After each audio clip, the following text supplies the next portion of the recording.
everybody, what's going on? And just back again for another video. Welcome to Ask Neo Q&A episode 14. If you're wondering why I'm talking so fast, well, we got a bunch of questions to get through from all over the place. Facebook, Twitter, Steam, YouTube.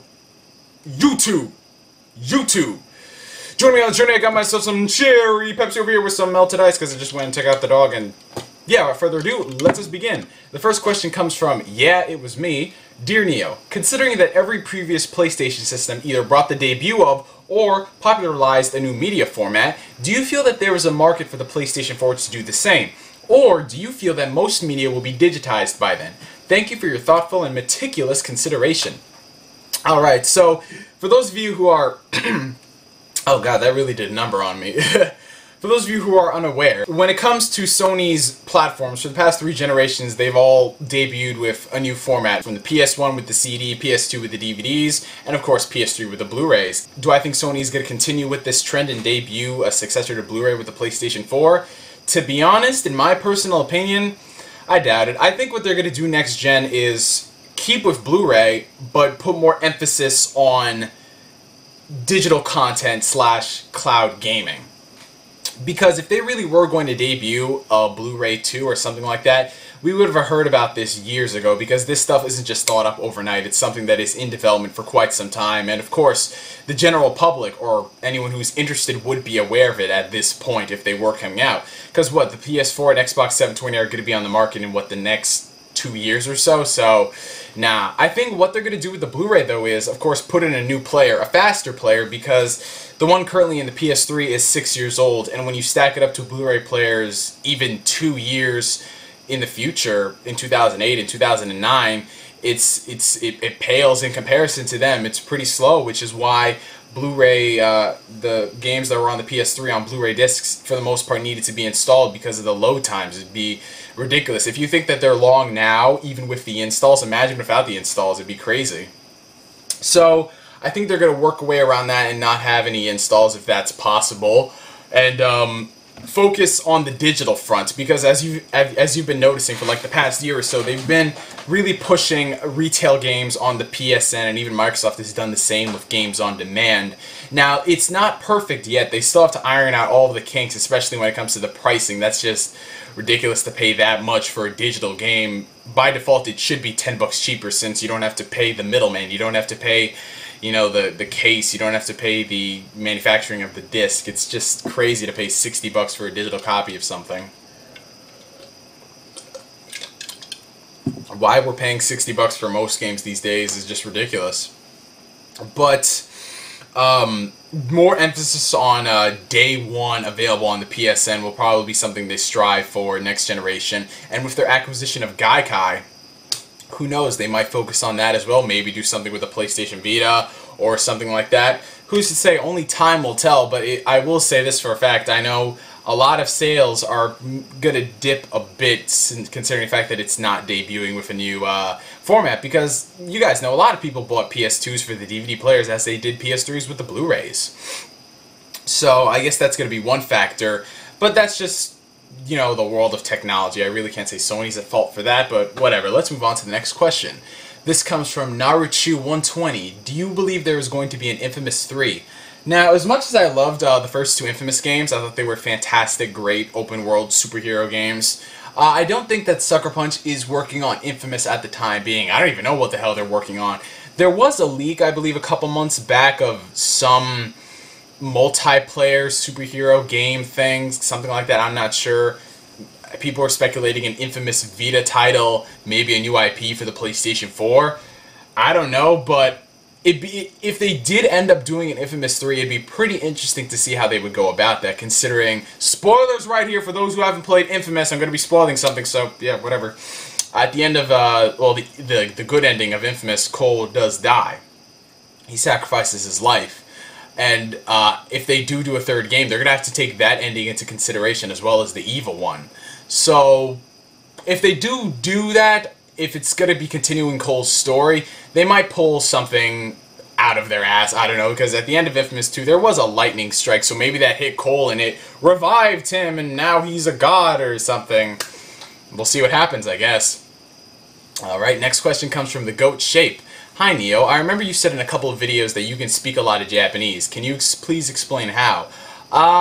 I think you're kind of misinformed on that part. I can't speak a lot of Japanese. I know basic, you know, how to get my way around a conversation and reading signs and stuff like that, but nothing too much. Nothing like I could go into a Japanese bookstore, pick up a book and just start reading. I could start up a conversation with someone from the motherland. No, the most that I think I could do would be basic conversation, like hi, hello, how you doing, do you know how to get here, and reading like the menus for certain video games, but that's the extent of my knowledge. And how I went about that, a couple years ago, as you guys know, I used to be a big importer of Japanese games, be it RPGs, a lot of them mainly Naruto fighting games like Get to Ninja Tyson 4 and EX2. And it was kind of annoying to me that I would be playing these games and not really understanding what is going on as far as the battle system and the gameplay is like. I mean, you could get away with it with fighting games because it's, for the most part, they're import friendly. But for RPGs, it was kind of irksome to me, especially the ones that I knew would never get localized in the States and there wasn't a fan translation available. So I sort of taught myself how to get around that. I used several books that were available at my public library to teach myself Japanese, but that's pretty much it. If you want to learn to actually speak Japanese, then the best advice I can give would be to either get a tutor, hire someone to teach you. At a local community college or a high school, they usually have some form of club where they have people there offering their skills, you know, however basic, whatever. Rosetta Stone is a professional Japanese, well, it's not just Japanese, but you can learn a bunch of different languages on there. It's kind of pricey, though. And yeah, there's just so many avenues for you to explore if you want to learn another language. Alright, the next one comes from Vongala X Espada. Were you happy with how the original Yu-Gi-Oh! Ended? That's actually a pretty interesting question, considering that, well, from what I've seen, the ending of Yu-Gi-Oh! Has been really polarizing to some fans.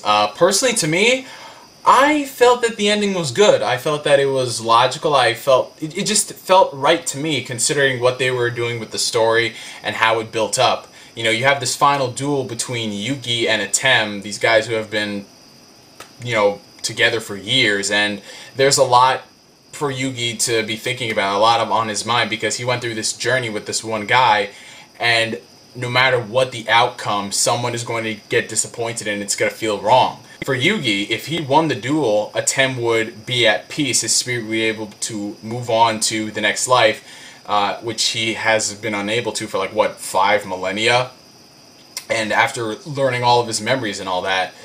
But on the flip side, if Yugi were to lose the duel, Atem would be with him forever and he wouldn't be able to move on and be at peace.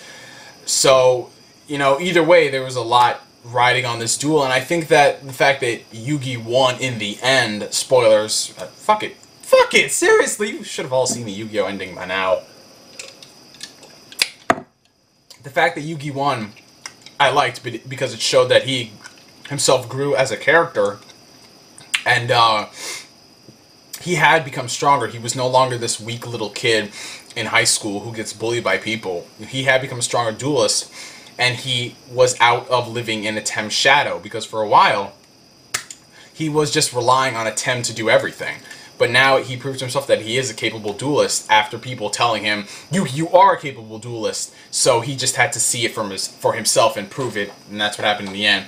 I loved that they had a little epilogue going on in the anime, where it just showed what was going on with all the other duelists, and it ended with Yugi and his friends going back to their day-to-day lives at school. And I don't know, that was just really, I think, the icing on the cake, where I was just like...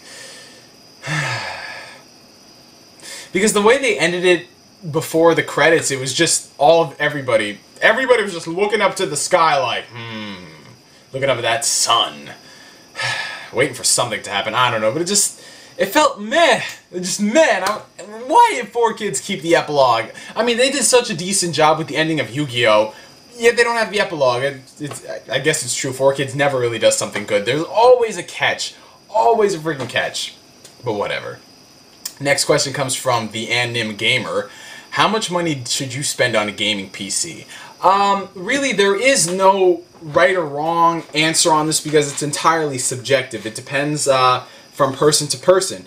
I've seen people spend $2,000 on a gaming PC. Likewise, I've seen people spend $400, $500 on one. It's all up to you. PC gaming is about choice. It's about your own preferences and what you want to do. It's very customizable, so you can order different parts for different prices and do what you want. Me personally, taking my advice, I would say spend roughly $600 on one. I don't think you really need to spend anything more if you just want to game on something. And like, the way I look at it, if you spend that amount of money on a computer, you're going to be able to run every game on high and get really good frames, 60 frames per second. But, you know, that, again, it's a very, very vague question because it depends on what people want to do. But the best thing I could say would do a bit of research, go get some opinions from other people, check out some forums, some computer forums, anything dealing with the world of tech, and they should be able to help you and tell you what parts are good. Also, buying pre-built or building it yourself is also a big factor you have to consider because one is cheaper than the other. So, yeah, I know that really wasn't much help, but hey. Red Wing x Blackwing.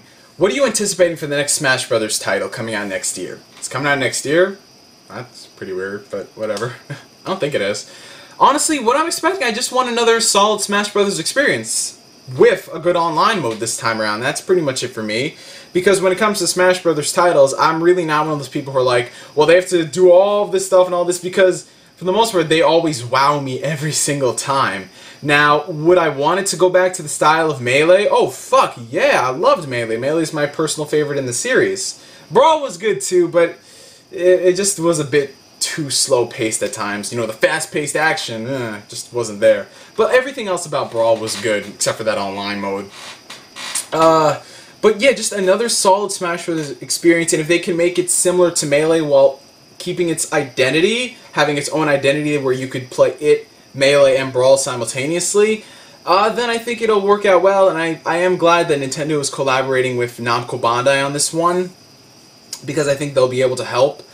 But it kind of scares me is that with Nintendo, I really don't want them to go the route of the 2-year development cycle for their games, because when it comes to Nintendo, honestly, I don't care about really taking a three-year gap in between titles with them. I just really don't, because their games will always, for the most part, be timeless. I'll be able to pick up a game from the 80s and the 90s and the 2000s. I really don't want them to, you know, rush them out because they want to build up a franchise or meet a deadline, because then you get the games that are only good for the moment. You know what I'm saying? They're good for now, but no one's going to be playing these type of games 10, 15 years down the road.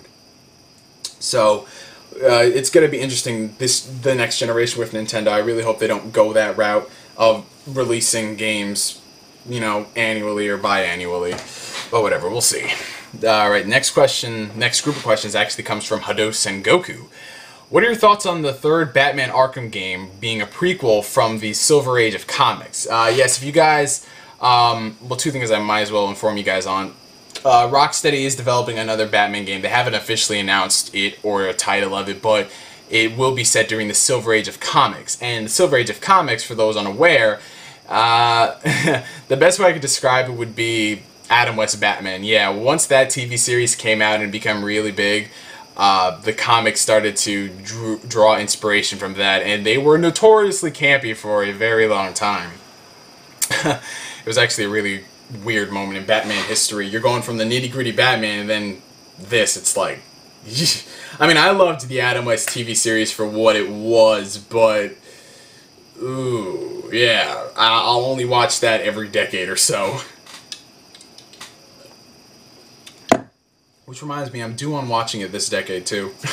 Last time I saw a series was like, what, 2003? 2002? Around that time.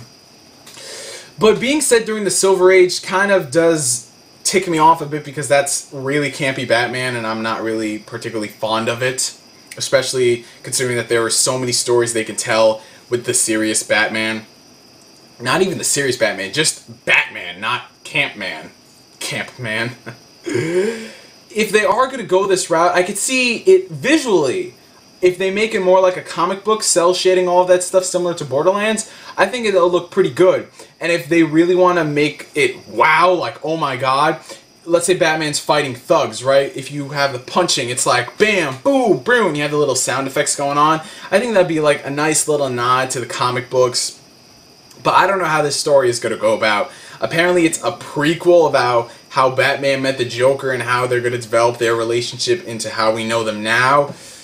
Ooh, I'm gonna follow this one closely to see how Rocksteady's gonna handle it. I really hope they don't catch the third disease, like, you know, the third syndrome type thing. You know what I'm talking about. Even though it's a prequel, it's still the third game. The next question from HSG. Thoughts on the YouTube anime community, and do you have any ways of improving it? Honestly, this is a subject that is pretty touchy from person to person. Everybody has something to say. But really, I don't know what to say in this situation. I really don't care much about the community. I mean, I've been in this community for a while now since, well, not even like because when people like to associate themselves with groups like, oh, I'm part of the anime community, I'm part of the gaming community. Me, I just really don't associate myself with any community. I'm, what you would say, a part of everything, if that makes sense. Because once you start putting labels on things like, oh, I'm an anime reviewer and that's it, it's like... But I've noticed a lot of things being on the outside of it. I've seen a lot of friendships destroyed over trivial and stupid reasons. People starting fights with each other because, oh, you only do chapter and episode reviews on the big three, yet come to find out that person who's accusing them, they do the exact same thing. So I'm like, people, for Christ's sake, the best way I would say is just, people, do your own thing. Don't try to follow in the footsteps of another. It's nice to be inspired by them, sure, but just be yourself. Have fun. If you want to pick apart a series, go for it. Don't just follow the trends. Don't just like it because everybody else likes it. If you honestly have something to say about a series that you think people will take the wrong way, just say it. You know, mind you, it has to be in reason, though. It can't just be, oh, this series sucks for stupid reasons. Just be a bit more, I would say, oh, god damn, what's the word I'm looking for? Put some thought into it before you make the video. But yeah, just stop the drama, stop the BS, just, oh man, it's really all grief. That's really what the community is for the most part. And I'm not saying that's everybody in the community, don't get me wrong, but it's a vast majority. I remember there was a lot of beef with collab channels, and yeah, that really just comes down to poor management in the end. But hey, it is what it is, I guess. Alright. Final question from HSG. Any video games you want this year? To be honest, man, not much. Sly Cooper Thieves in Time was at the top of my list, and that was pretty much going to be one of the 2 games I was going to buy, but now that it's been pushed back to 2013, really, the only game I'm looking forward to is Halo 4. Maybe it's because nothing that interesting appeals to me this fall, or maybe because I have a ton of other games from this year I have to still pick up. Just Halo 4 because of the multiplayer, the online. I was a big fan of Reach, and 343 seems like they're doing a good job with the series. Hopefully they do justice in the end.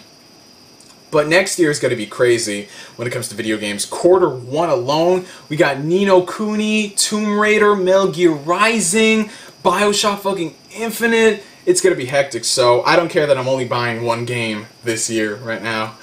Alright, next question comes from Dimmy3 Infative. What worlds would you like to see in Kingdom Hearts 3 that weren't in any other titles? Before we get on to the actual worlds I'd like to see, we gotta talk about something real quick. Worlds to be excluded.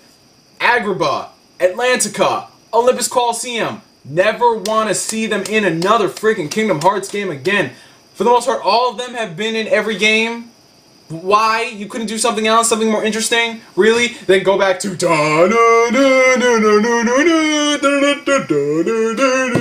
and then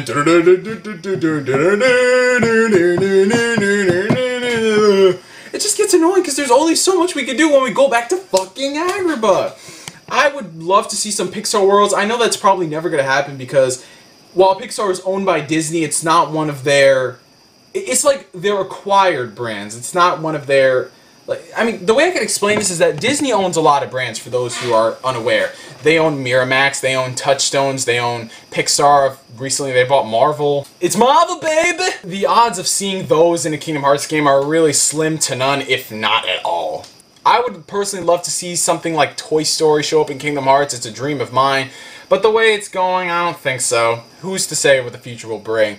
Also, I want to see a Treasure Planet world. For those of you who have not seen Treasure Planet, it's available on Blu-ray, so definitely go pick it up. I believe it's available right now. I don't know if it's set to be released. I just saw a listing for it and I was like, whoa, I gotta get it now. I'll probably check after this video. But yes, I love Treasure Planet. It's one of the most underrated animated films of all time. It just, I don't know, the media, the reviewers, the box office, it was just a beautiful film, and the story was good. The characters were memorable. And also Atlantis, The Lost Empire, you know, the movie with Michael J. Fox. I thought that was really nice. I think that could work for Kingdom Hearts. As far as Square is concerned, I would love to see something from Chrono Trigger or maybe Midgar, because I think Midgar could work. I mean, the continuity of the Final Fantasy games in Kingdom Hearts is not in line for the most part with how they're supposed to be in the game, so you could plot Midgar in there and then say some other Final Fantasy characters are from Midgar. You know, there are a lot of things to do with Kingdom Hearts and crossovers, so we'll have to see.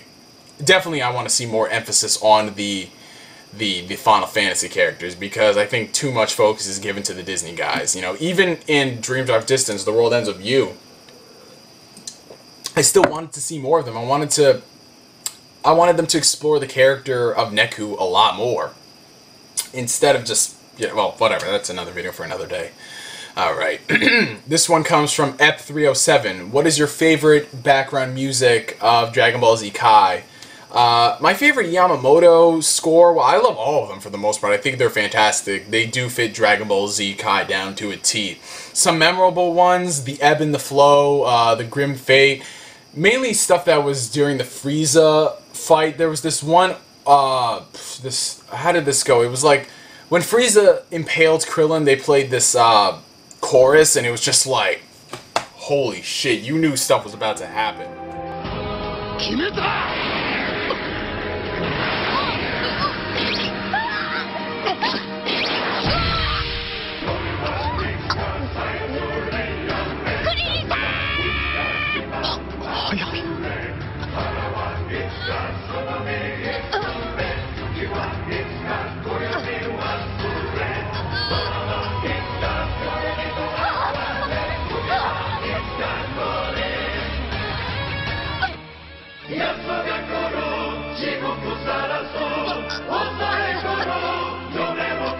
Mostly everything Yamamoto did in Kai was great. It definitely fit the mood, the fast-pacedness, and it sucks about what happened with him in the controversy.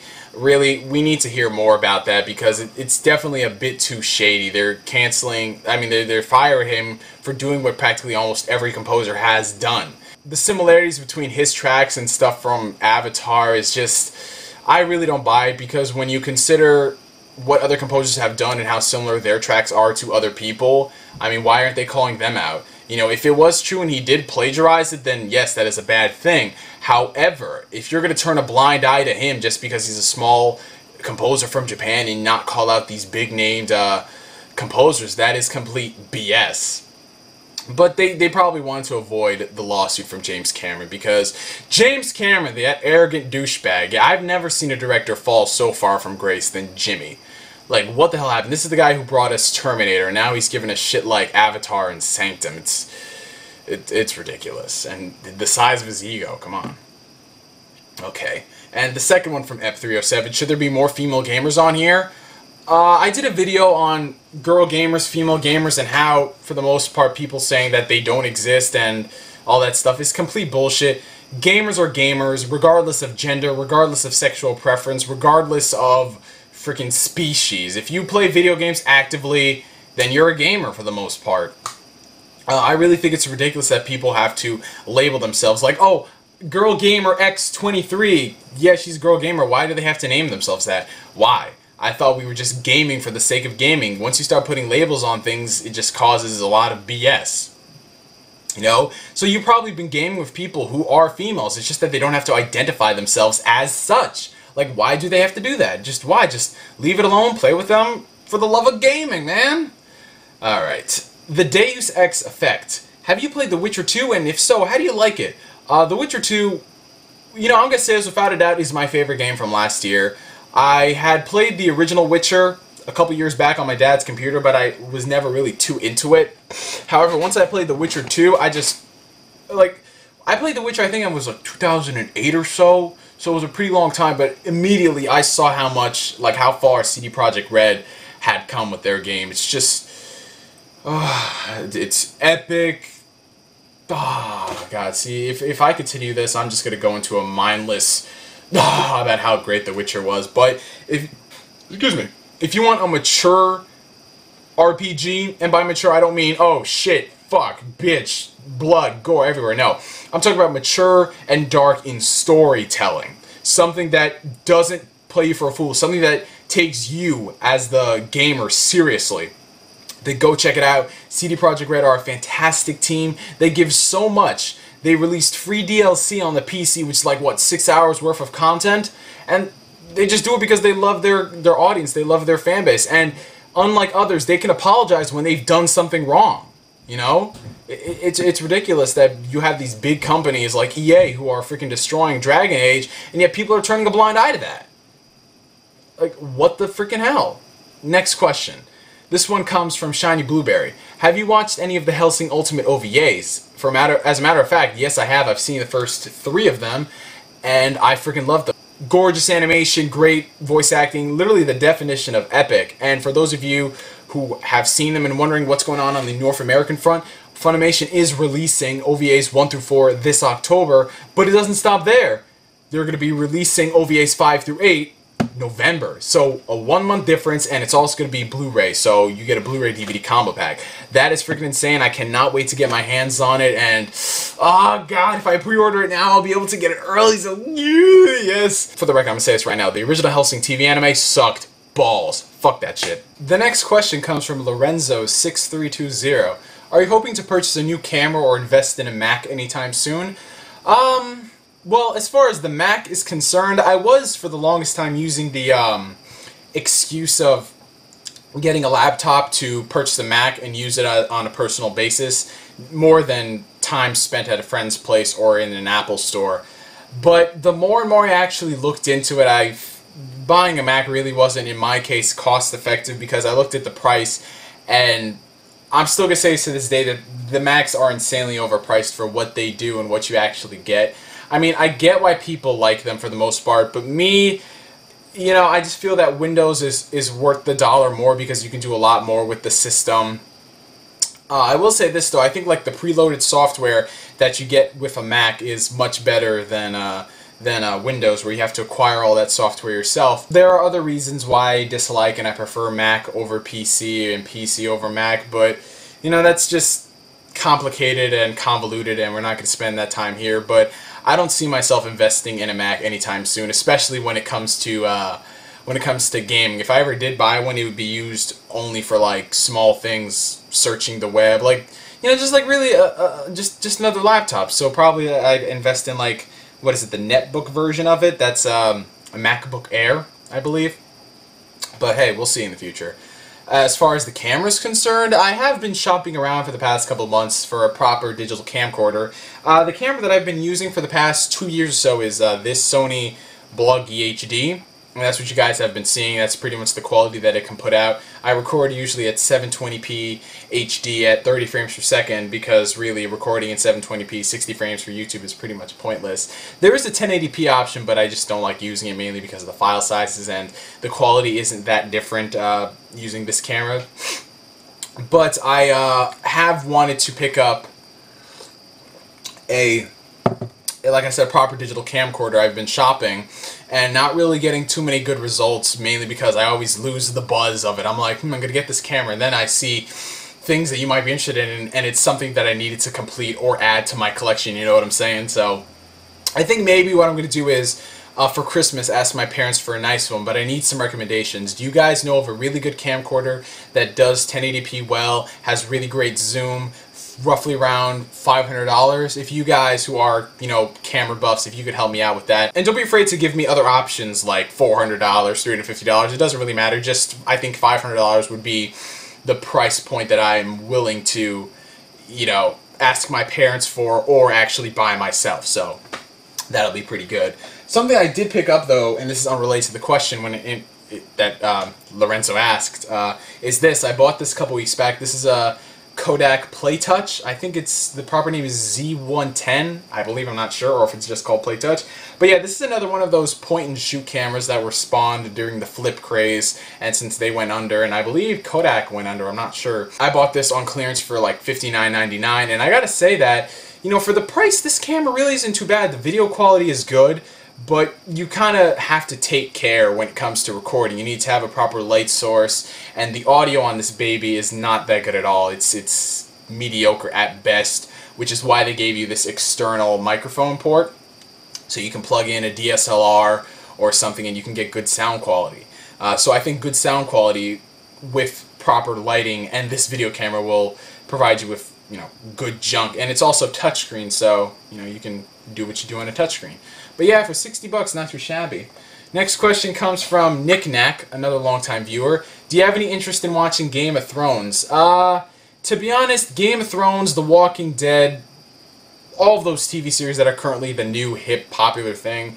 Not dissing any of them, but I'm just not interested in them, mainly because when it comes to those things, I see a lot of people who are watching them and formulating their opinions just because it's so popular, saying it's good by default, which I don't like doing. That's why I kind of tend to stray away from the public opinion, and I usually wait years after the show is completed to give it a chance and then talk about it.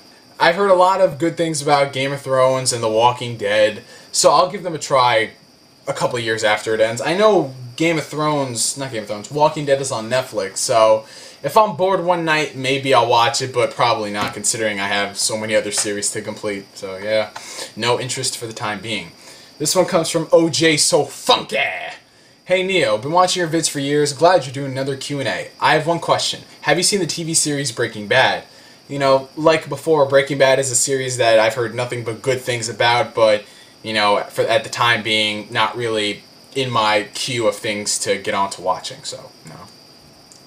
Anime B Player 95 wants to know, who would win in a fight? Leon from Resident Evil or Isaac from Dead Space? You know, that's actually a pretty damn good question. Two guys from survival horror series. Well, one was a former survival horror series, now it's just something else. Actually, both of them used to be former survival horror, now they are just something else. You have Leon, who, you know, him and his great powers, he has the backing of Capcom, so you have a lot of DLC, dislock content. Also, they know how to anger their fan base by canceling video games to popular series that they've been neglecting and blaming the fans, so that is something. But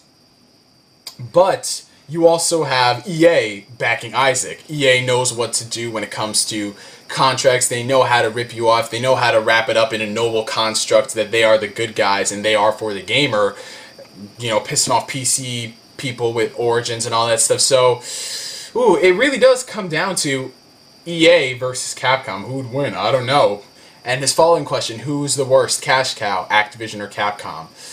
Honestly, it's like the lesser of two evils. I really can't say, since they both can go die for all I care.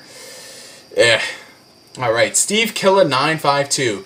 What do you think Microsoft and Sony will do for the next generation? Do you believe that they're going to do something out of this world to try and wow us, since it might be the last generation? Yeah, there's been a lot of doomsday theories going around that the 8th generation of consoles are going to be the last ones for the time being, and then something new is going to come in and take over, or there might be another video gaming crash.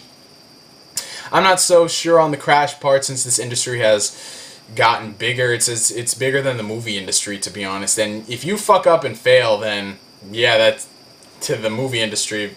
Somebody must be doing something wrong. I don't know.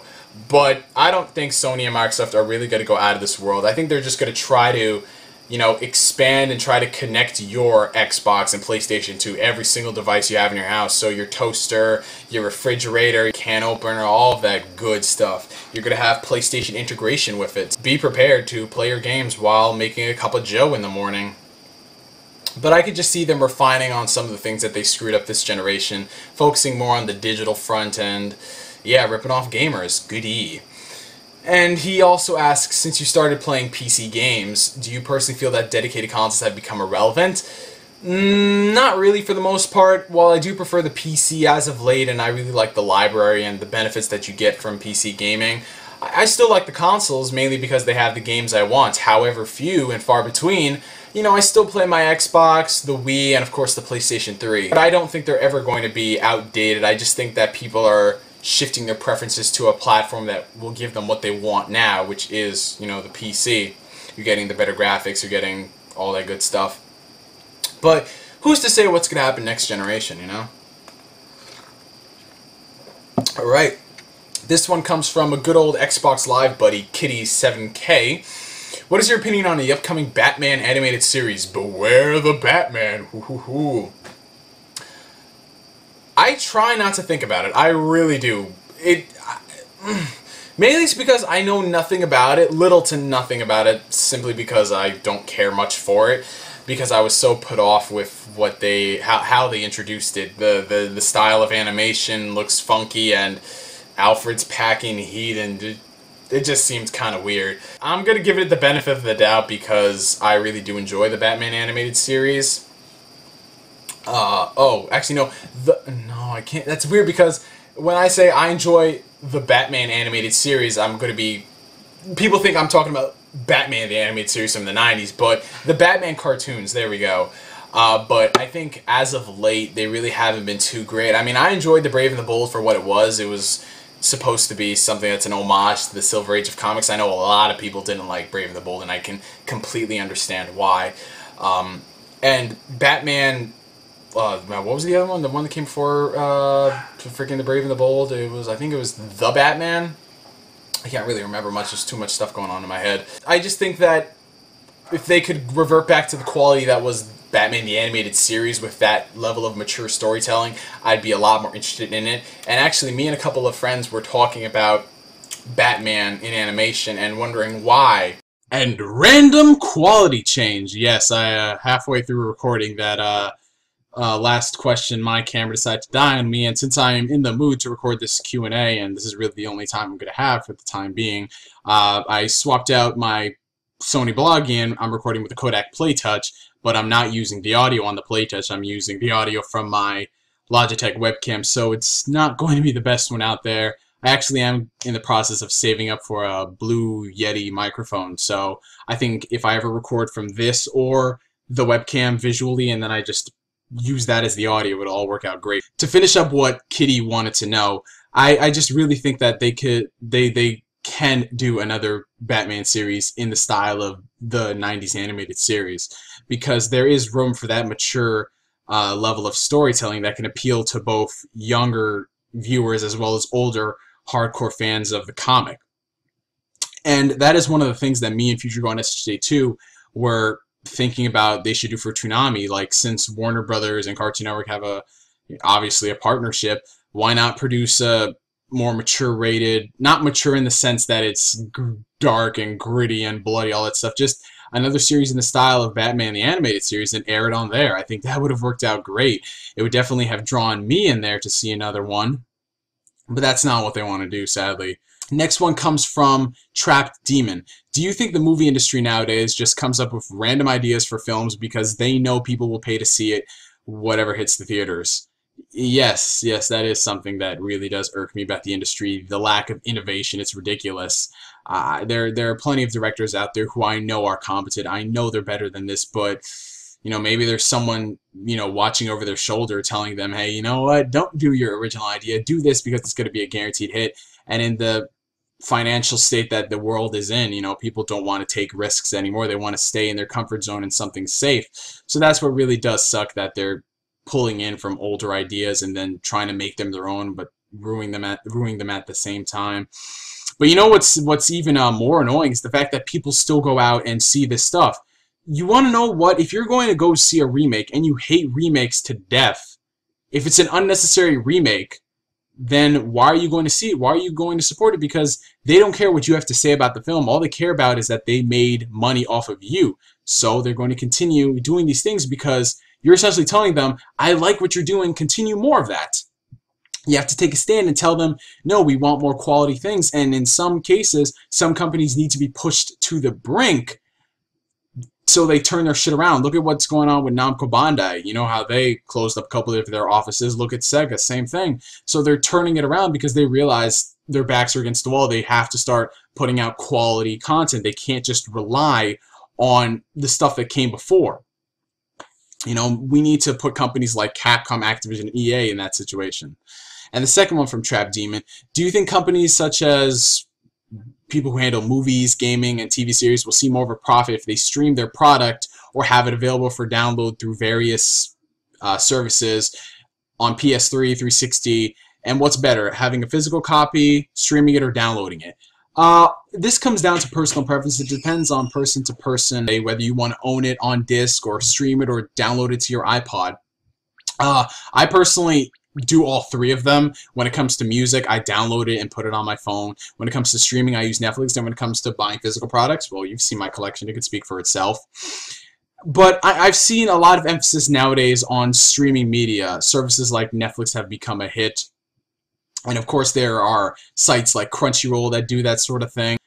There definitely is a market for this sort of thing. You've seen companies gain so much revenue off of this. Look at iTunes, Funimation, and their anime. It's ridiculous, and they can reach a larger audience on the computer as opposed to a person having to go to a store or track down said item. So yeah, this one comes from Poke Lusalap.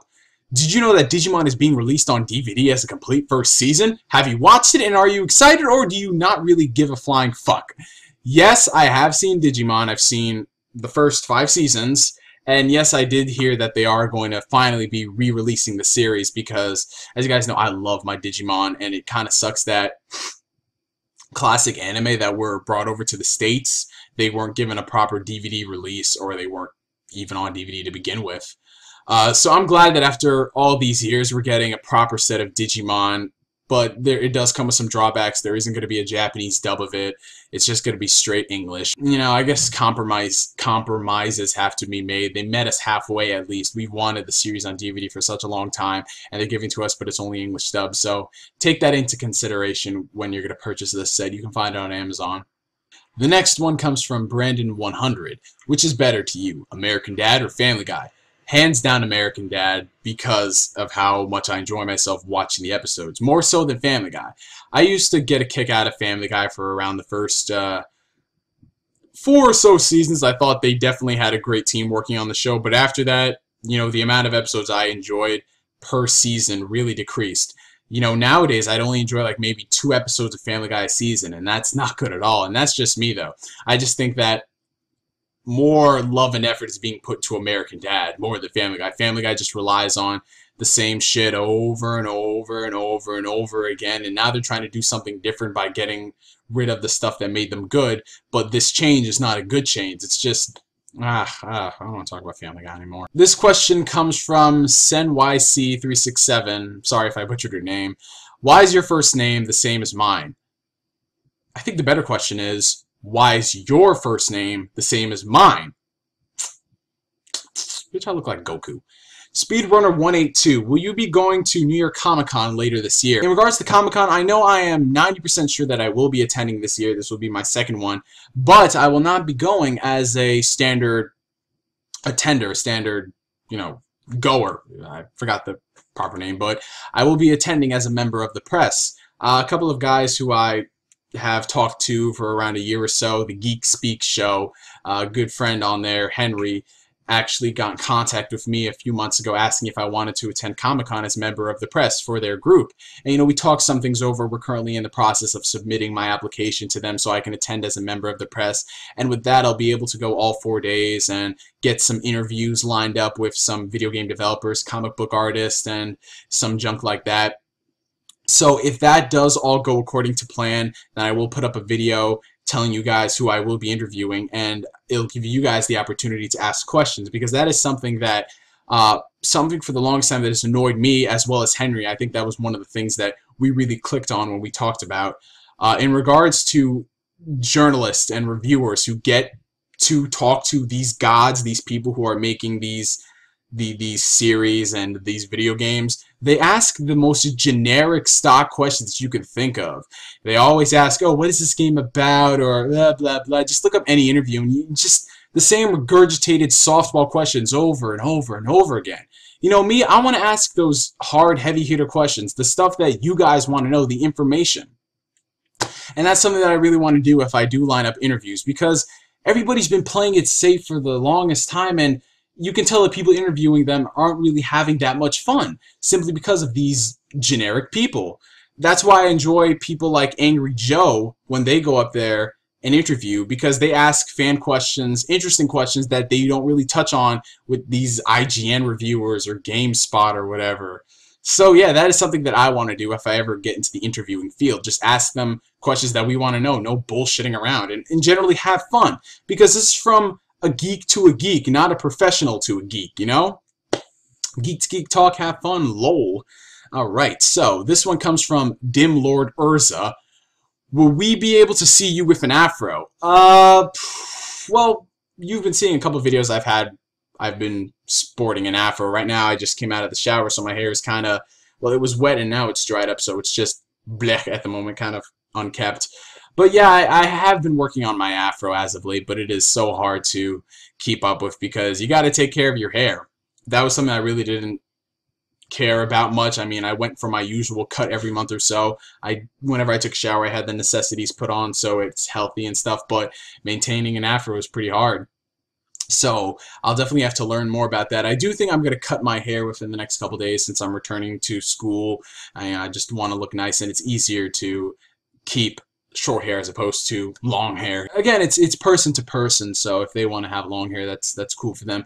I don't know. I want to sport a different style of hair. I don't want to go just afro. I want to do something else. I don't know. Post down in the comments below. Don't say dreadlocks. Because I know someone's going to mention that.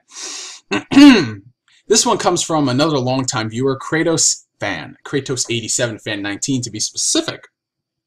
Have you ever played Amnesia: The Dark Descent or any other title from Frictional Games? I have played Amnesia, and that's the only title I've played from them. And yeah, I had a real blast with it. When I played it, I really loved how simple it was. You were stuck in this mansion, this castle, whatever it was, and it's all about atmosphere. It's not about relying on jump scares. It's about the way when I played it, it's about how it messes with your mind so much into perceiving something. You think it's there when it's really not, and the little nods here and there that they put, the smallest things are the things that really creep you out and leave a lasting impact. Like you hear something fall down the hall and you're wondering what it was, and it turned out to be like a candle or a glass or something, or maybe even a book. It doesn't rely on the jump scares, like you turn around, oh, there's a monster behind me, or gimping your controls and you can't move whenever there's a zombie who's coming after you. You know, it's just something different that relies heavily on its atmosphere to get it by.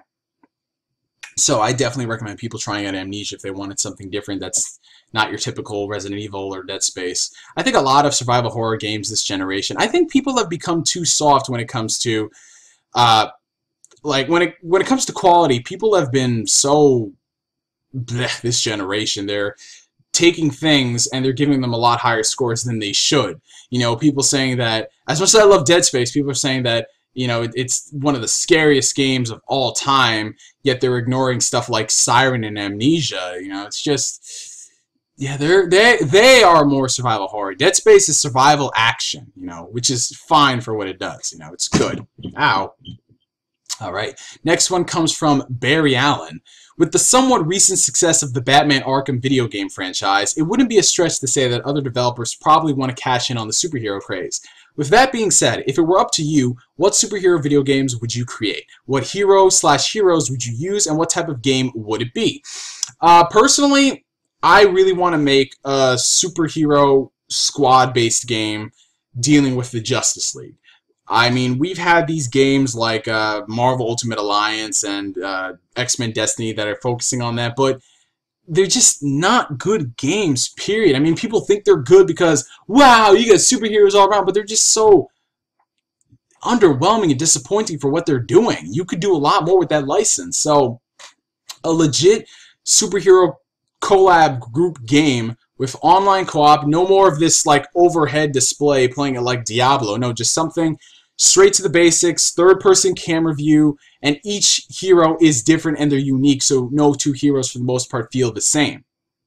You know, if you're going to be playing as Batman, of course you're going to be different than Superman and Wonder Woman and all that junk. I would love to see that done right, as well as something that he brought up right here, a game with Nightwing as the main character, and it would be styled as something like Mirror's Edge. I would take the Batman Arkham engine, which is of course the Unreal 3, but I would take what they did with Batman, but just take out Batman and add in Nightwing and make him a bit more, you know, acrobatic and have more agility so he could perform parkour movements like in Assassin's Creed. He'd be running along the rooftops, not like the rooftops, but like the edges of it, and doing some crazy stuff and acrobatic stuff, because, you know, he's freaking Dick Grayson. He was born, raised in the circus. So I think you should take advantage of that. So mainly that, the collab Justice Leagues, maybe even an Avengers game, something dealing with Nightcrawler. I don't know. It's just something that I really haven't given much thought for the most part, because it's just something I know will probably never happen with the people making these games. They really don't want to push the boundary as Rocksteady did. It kind of makes me depressed now. This one comes from Luke Woodley. What do you think would be best to watch first, Dragon Ball or Dragon Ball Z? Anyway, if Dragon Ball Z, do you think it's best to watch Dragon Ball Z Kai or plain old vanilla DBZ? Obviously Dragon Ball Z Kai, because it is the best version of the series. There's no more of that useless "oh!" and the insults 24/7. The pacing was ridiculous. You went from 291 episodes to 98 episodes. And that's pretty intense, and I'm wishing they do a Buu saga, because that filler destroyed that saga so freaking much. 70-something% of that series, of that saga, was filler. The entire Buu saga was filler, for the most part. Like, all of that stuff, all of that waiting, all of that, the fight between Vegito and Buu, all that stuff freaking dragged out. I think it was like, what, 2 chapters in the manga, and yet it was stretched to like 10 episodes? That's ridiculous. So watch Dragon Ball Z Kai. It's better voice acted in the English dubbed, more cleaner animation, none of that useless bullshit the filler introduced with the plot holes and the inconsistencies and all that, but I've talked about that before. It takes you serious as a viewer, and there's no more of that crappy, cheesy one-liners that existed in the English dub of Dragon Ball Z. Alien Gaming 64, what are your... Fuck you! He asked, what are your thoughts on the Bakuman dub? I don't want to talk about the Bakuman dub, but okay. The dub isn't bad. It's just the scripting is so... Woof. It's just... You could replace the word manga artist and add in stripper so many places. And it's clear that freaking Psycho and Takagi, the other guy, they're clearly gay for each other. It's fucking Bakuback Mountain over here. I mean seriously, there was one part in the manga, I'm reading volume 8 at the moment, and there was this one scene where they were attending college, and they're like, you know, maybe we should have a girl hang around us because some people would think that we're gay if we're always together. I'm like, really? Bunch of jabronis over here making a manga about porno. But anyway, this one comes from the Shirag Productions. What do you want to see in the second Batman reboot that everyone's been talking about as of late? This is actually kind of interesting. In regards to the reboot, originally, before The Dark Knight Rises came out, Warner Brothers was like, oh yeah, we're going to reboot it after Nolan and all this stuff. I don't know if it was them in particular, but they said they were doing a Justice League movie, and obviously this Batman can't work in the Justice League. So they would have to do a reboot at some point. Now that The Dark Knight Rises has come out, I don't know, I get the feeling that Warner Brothers is going to try and milk this Nolan-verse for all they can. I think they're going to try and convince Nolan to come back to do one more movie. I really think they are. I know Nolan had his final goodbye to Batman, but you never know. In this industry, in Hollywood, they could throw like a couple $1 million his way to come back and direct a movie. I just have a feeling they're going to try to continue this movie and try to bring back Bruce Wayne and maybe do a Batman and Robin movie. My God. But if they were to do a Batman movie, you see, this is one of my main complaints with The Dark Knight Rises. The first 2 Nolan films were fantastic. If they did another movie with Batman becoming the Batman that we know, the transition from that into a reboot would have been perfect. It would have been the best thing Warner Brothers has ever done.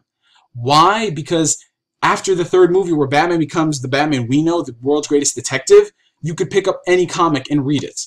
You could get into a new film series, and people wouldn't be too, you know, put off like, oh wait, but in this movie series this happened. You know what I'm saying? I just want to see a return to the more comic booky style of Batman, but still retain the mature style of storytelling. And I want to see more villains. I want to see Batman going up against Mr. Freeze and Clayface, maybe Poison Ivy, something like that. And maybe introduce Robin and do him right. And if they can introduce well, if this becomes a series, you can show Robin growing up and then becoming Nightwing and maybe do a Batman Beyond movie. I don't know. It's just the way they could have done it with the... Forget it. All right. This one is also from the Chirac Productions. Who do you think the man in the shadows at the after credit scene in The Amazing Spider-Man was? Since Mark Webb and Rise Ifans have confirmed that it isn't Norman Osborn. Personally, I know a lot of people are still holding to the suspicion that it is Norman Osborn. I don't think so. Mainly because it just wouldn't work. You know, it's like there's this sickly guy who looks like he's on his deathbed and he's going to be talking to, you know, Kirk Connors. It's like, meh. I think, personally, that it is Mendel Stromm. And for those who've read the comics, you know who he is.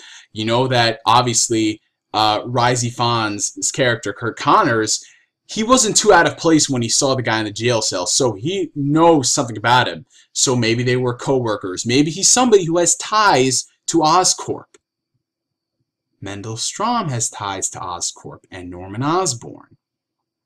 And if I'm right, you guys know what could happen next if it is Mendel Stromm. You know. This one comes from the unboxing for you. If Naruto Shippuden had something like Dragon Ball Z Kai, where they cut out the filler, would you consider watching it? Well, as much as I would more enjoy it, it still doesn't save the canon material. The canon material is just ridiculous at this point. All of those plot holes that Kishimoto has introduced, retconning the entire series, it's ridiculous. And it's really sad because Naruto was one of the series that I really enjoyed to watch a lot, you know, ignoring all of the annoying shit like Naruto, I'm gonna be Hokage, and all this other crap, and the annoying character that is Sasuke. You know, he really had something, and he could have made one of the better shonen series out there. But Shippuden came and he dropped the ball, and it's just, I don't think Kishimoto knows what the hell he's doing at this point. Tuber324. Where would you rate anime, manga, and video games in your life on a scale of 1 to 10? Honestly, I really haven't put too much thought into that. I mean, they are a big part of my life, but it's not like I can't live without them, you know? They are my preferred forms of entertainment, obviously. So, yeah, as long as they're here, I'm fine. I don't need to... It's like, if I don't have anime, I will cease to exist. I'm not like one of those people, so I really can't give a rating to it. They're important to me, but not that something I would die over, you know? Okay, this one comes from Antivenom2000000. Do you think console gaming will die one day with smartphones, cloud gaming, and PC gaming? I think you meant to take over or die alongside them. You know, it depends. We don't know what's going to happen with next generation, but I don't think they're going to die out anytime soon. Cloud gaming is still pretty new, and it has to iron out its kinks, but they could really make something special with it, as long as they handle it better than OnLive did. OnLive, I mean, they started out great, and I was really into them, but the more and more I saw their management, I'm like, guys, you shouldn't be doing something like this. You gotta calm down, take it slow, and just, yeah, shit happened with them. So, we'll see. Danielada 10. When do you think the film adaptation of Death Note will come out in America? He's, of course, speaking of the American adaptation of the manga that they've been talking about for like 2-3 years now. And, you know, really, we haven't heard much over the past couple of years. It's been pretty mute. There were some talks, though, about a couple of companies doing something with Death Note, but I think after the craze, they just kind of said, nah, not anymore. We'll just do something else. But Warner Brothers has been trying to get this thing off the ground. Apparently, they've attached Shane Black to direct the movie.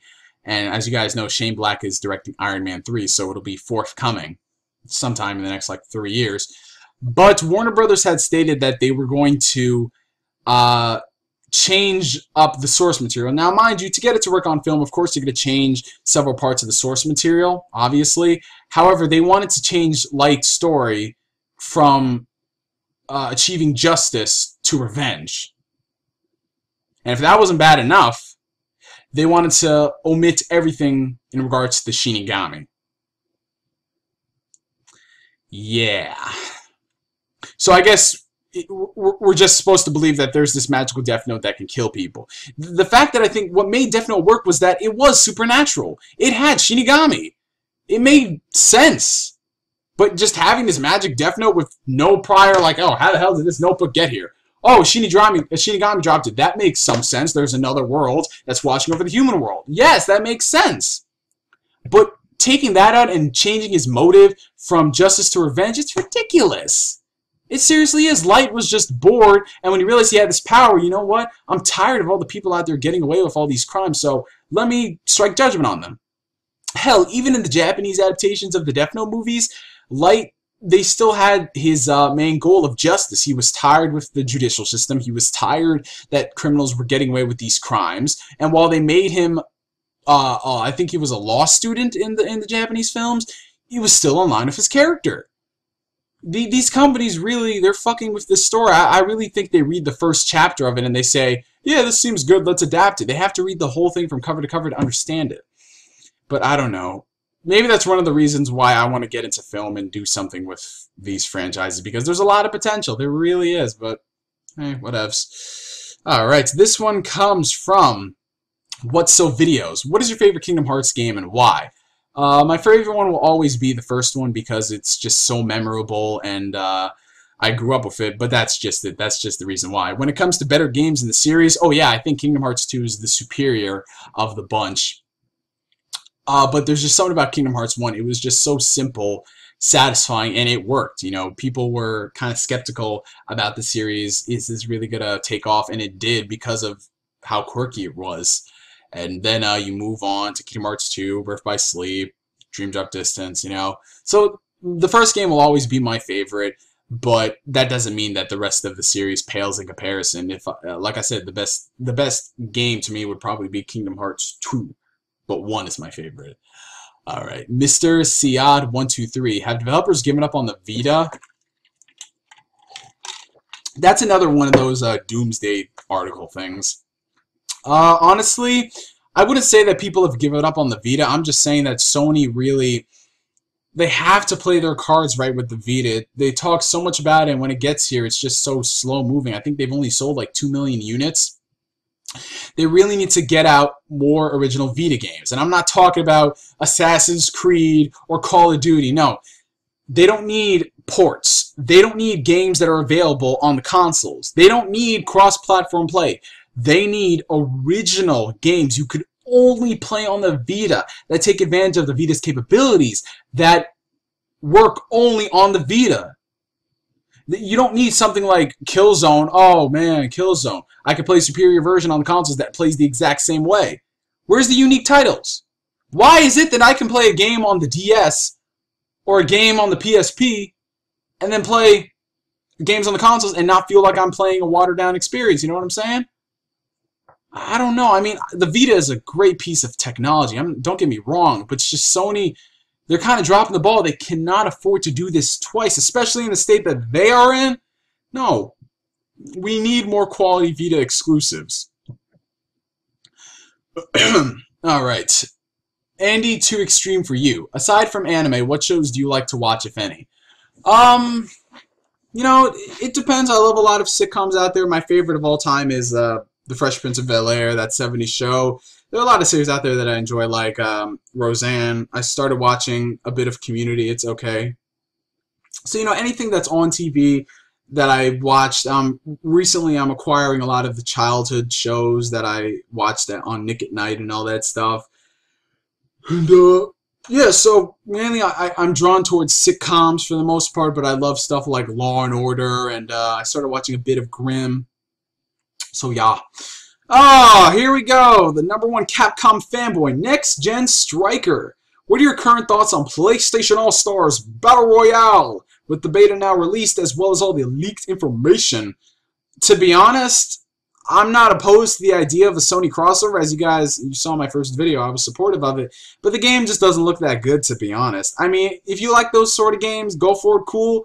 But from what I've seen, and from the testimonies that I'm going off from very, very, very reliable friends of mine, it just seems pretty damn meh. You know, it just seems like, again, Sony is taking a popular idea from Nintendo and they're trying to make it their own, but they don't know why it was so successful for Nintendo. Not just Nintendo, I'm just saying the competition in general. So we'll just have to see, but the inclusion of Dante from DMC really isn't prompting me to shell out money to buy it, so PlayStation All-Stars, boring as hell, as Black Bond would say. How has your YouTube experience changed now that you're partnered? For those who didn't know, I recently became partnered through YouTube a couple months back, I believe around March. The same day I got Tales of Grace's F. That was pretty weird. But honestly, it hasn't changed much other than I get to do the cool stuff like banners and scheduling uploads and all that good stuff, also making a bit more money through AdSense. But that's really it. My experience hasn't changed much. I'm still the same old Neo. I'm not putting videos up there just for, you know, the ads or something or the views. I'm just the same old guy, and that's really what partnerships should do. I mean, if you get partnered, I think you should put a bit more effort into your videos now that you're official, but don't try to change who you are. Don't do a complete 180, because then it's not you. You're not being real with yourself. And his final question: will you please verse me in Marvel vs. Capcom 3? OMG, the game is so amazing. Yes, you totally are a hypocrite, freaking Capcom fanboy. Next Gen Striker's the reason Capcom will get away with what they do, because he buys so much freaking DLC from them. Fuck you. I hope you're enjoying fucking calculus class. You see, another time, he didn't take my advice. I said, don't take calculus. You're going to regret it. You know what I said? Don't buy Marvel vs. Capcom 3. You're going to regret it. And look what happened. Ugh. But y'all know I'm just kidding around. He's one of my really good friends. Garfield Lazy Fan 20. Since One Piece Season 5 was announced, do you believe that in the future, if Season 5 sells well, of course, will we get more seasons of One Piece over here in North America? Of course, yeah, that's the way, because if the series sells good enough, that's telling Funimation that they need more One Piece over here because the fans demand it, and then they'll work out negotiations with Toei Animation. That's the main problem with One Piece right now. It's this that people were so sour over the 4Kids dub that they didn't want to support One Piece, and they wanted to be caught up with the Japanese episodes, that they don't support the release here, which is really ridiculous. And Funimation had to work really hard to acquire Season 4 of One Piece. Licensing is something that'll always be a problem when it comes to Japanese companies, because they're so protective of their franchises, their products, because they really don't want things to go wrong, be it an American distributor fucks it up completely by changing it into something that it's not, or it doesn't sell well, you know what I'm saying? So it's pretty hard to license series over here, and that's really, I think, one of the things that the Japanese need to be a bit more lenient of, with companies like Viz and Funimation, who want to do cool things for you guys, the fans, but the Japanese companies aren't letting them, you know? Like what Viz Media wants to do with Shonen Jump Alpha. That is something that, especially coming from me, a guy who's been collecting manga for over a decade, something that I really would have never expected them to do, considering how close-minded the Japanese are. They still like to rely on the archaic business-type models. Well, if it sells physical, that's really all we need. They really don't want to jump on the trends. They don't want to modernize, which is why they've fallen behind in the gaming industry. So, you know, all I can say is that support the official release over here, and then you're going to get more series for the most part. The fact that they've already announced Season 5 and Season 4 hadn't even come out at the time is hope that they're going to speed up the release of One Piece. So, kudos if they actually do that. What is your favorite superhero movie? It's, honestly, I'm just going to have to say this right now, it's The Amazing Spider-Man. That's just what it is, because as a guy who's been reading Spider-Man for his entire life, he was Spider-Man. He was this guy who I grew up, who I believed in, who I got a lot of my inspiration from. And he's one of the more relatable comic book characters out there. So it's The Amazing Spider-Man, and I also really did love the director's cut of Daredevil, Watchmen, Kick-Ass, The Avengers, Iron Man 1, The Incredible Hulk. So many great films out there, and yeah, if I had to do like a top 5, it'd probably be those movies. And his final question, are you proud of who you are? I would say yes, I am proud of the person who I am today. I know a lot of people in life have tried to convince me to doing things just because it's popular, or try to be something or someone that I'm not. But I always took my mom's advice from when I was a little kid, and when I first entered pre-K, which is pre-kindergarten. I know they don't have that everywhere. Be yourself, be who you are, and you will find people who accept you for who you are. Don't listen to what other people say because they think that it's the best for you if you feel that it's really not. You know, which is why I never cared much about the trends and all of that BS, which is why I never got into any of this stupid drama in middle school and high school, relationship issues, all of that stuff. I just went my own way, and I freaking laughed at the crowd for what they were doing for the most part. It's always something new every single week, a new fad, a new trend, something like that. But that's just not me because of my mom's advice when I was a kid. And I know people have ridiculed me for that, saying, oh, you don't act black, or why don't you listen to this, why don't you listen to that? Listen, I don't care what your perception of black people is. If you think that all black people should be ignorant of others, if you think that they shouldn't be able to read at higher than a second grade level, or, you know, speak properly, then you have something obviously going off, something is wrong up here. Because just because you are of a certain color of ethnicity, that does not mean that you are what society should perceive you as. You know, I'm black, but do I listen to rap? Yes, I do. Do I sag my pants? No, I don't. Am I what people would consider ghetto? No. It's ridiculous that you think you have to be this person because that is what society deems you as, but if you just don't let that shit matter to you, because honestly, I think this all stems mainly from public school, but after that, no one really gives a shit about you as a person anymore, you know, especially if you get into the work field. I'm proud of who I am, I'm proud of what I do, and I'm able to connect with you guys. Like my YouTube channel in particular is an example that people like what I do, people like me for who I am. You know, I don't come up here and say, you know, like me because I'm doing this, I'm not doing that. I'm just doing this stuff for fun, and I'm glad that I'm able to provide you guys with great content, entertainment, and talk to you on a regular basis, hit you up on Skype, do 10-hour live streams. And that's because I'm me, I'm myself. I'm not trying to be somebody else. So yeah. Next question comes from Red Hood 444. What do you think of the Deadpool video game? This one's going to be pretty brief because I don't really have much to say on it because there isn't much to talk about. There was a trailer that showed Deadpool and Nolan North voicing him, of course. I'm just going to have to wait and see what kind of gameplay it's going to be. I think that if they go the route of Devil May Cry, because he has a sword and guns, I could see this being pretty fun. A nice, zany, over-the-top Deadpool title that, of course, will be mature, because if you guys read any Deadpool comics, you know he's not really a, let's just say, a guy made for kids, I'll just say that. But I think out of all people out there, my friend Billy, the One Piece Talk Show, is most excited because he's a big Deadpool fan, always plays him in Marvel vs. Capcom 3. It's being developed by the guys who did the Transformers title, so who knows, maybe they'll be the Rocksteady to Deadpool as Rocksteady was to Batman, if that makes any sense whatsoever. Alright, Gundam Rules 101. Which Marvel superhero movie did you enjoy more, Avengers or Amazing Spider-Man? Since The Amazing Spider-Man is my favorite, it's going to go to that, but I did really enjoy The Avengers. I did a review on it if you guys want to check out. You know, it is what it is. It's a fun popcorn movie that really, you shouldn't take it for anything more than what it is. I know people would point out the problems with it, like certain characters getting more screen time and such, but it's definitely one of those movies that you need to turn your brain off of when you watch it.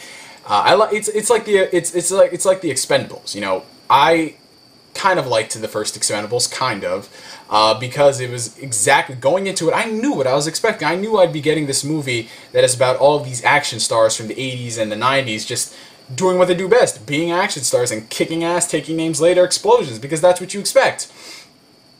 But I can say this, I want to be fair, I do understand why people don't like the Avengers. It is very overhyped.